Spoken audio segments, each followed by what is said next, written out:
Well, firstly, the expression donor itself makes many countries a bit uncomfortable. So instead of expressing it donor, we prefer to be called contributor, something like that. And in that regard, we need to do our best to mobilize every possible all sources of contribution as much as possible. But it is the UNFCCC, the international climate regime, that made this kind of dichotomy between Annex 1 and non-Annex 1 countries and between developed and developing countries. Under the international legal system, China and Korea has no obligation to contribute money to this regime. But so we must fix this kind of dichotomy as soon as possible. And we now have launched the Paris Agreement, which is a really universal governance system. But as Korea is trying to do its due part.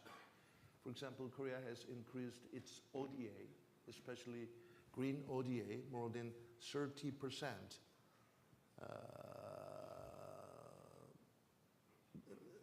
than the previous year. We are going to increase green ODA very aggressively, and Korea has contributed the GCF already.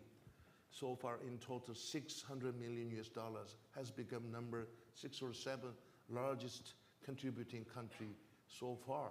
And as for the GCF, it's a kind of voluntary gathering of like-minded countries. Korea has become number 1 contributing country.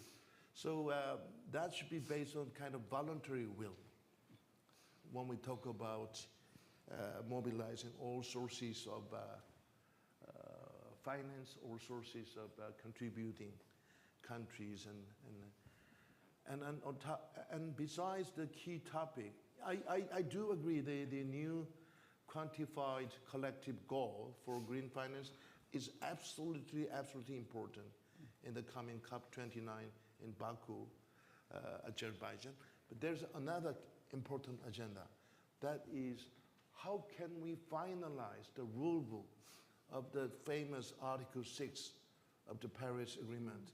Because Article 6 is so important because it is encouraging internationally cooperative mechanism known as ITMO, Internationally Transport Mitigation Outcome.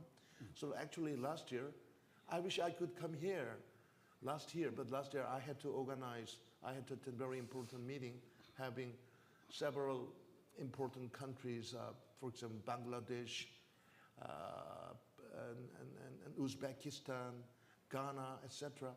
Many countries have shown deep interest in being a partner of a kind of ITMO mechanism. So, but we have not finished our work yet. We have not finalized the so-called rule book of that Article 6. If we can have that, we can increase in-depth international cooperation with proper source of finance. Yeah. Okay. Thank you very much, Mr. Kim. We're just running into the Q&A. To this important message, I think we need more in-depth cooperation dialogue than ever before in building up a big green industrial ecosystem. Recently, Korea had the summit among 3 country leaders, trilateral summit, cooperation summit in Seoul, with the Chinese Prime Minister and Japanese Prime Minister and Korean President. Yes. And there, 3 countries agreed. We have many things to cooperate in building up green industrial ecosystem, and we need more dialogues. Yes. And the 3 leaders agreed that cooperation could expand to X. X means ASEAN countries, African countries, to the rest of the world. So we need more cooperation dialogue. Yeah, we've run out of time. Thank you very much, Mr. Kim. One sentence. Excellent. Mr. Kim and then Mr. Liu. Well, I really like to echo what the minister said. Well, the younger you are, the more you would suffer from this climate crisis. And we need to empower the young ever more. And I really, well, I'm a vice president of the KAIS on climate change and sustainability issues. And I like to suggest the global network on university students and faculty members to come up with new sense of solidarity and new solution.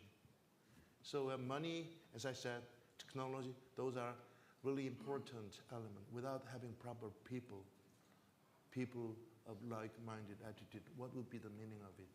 So I greatly in line what you have said.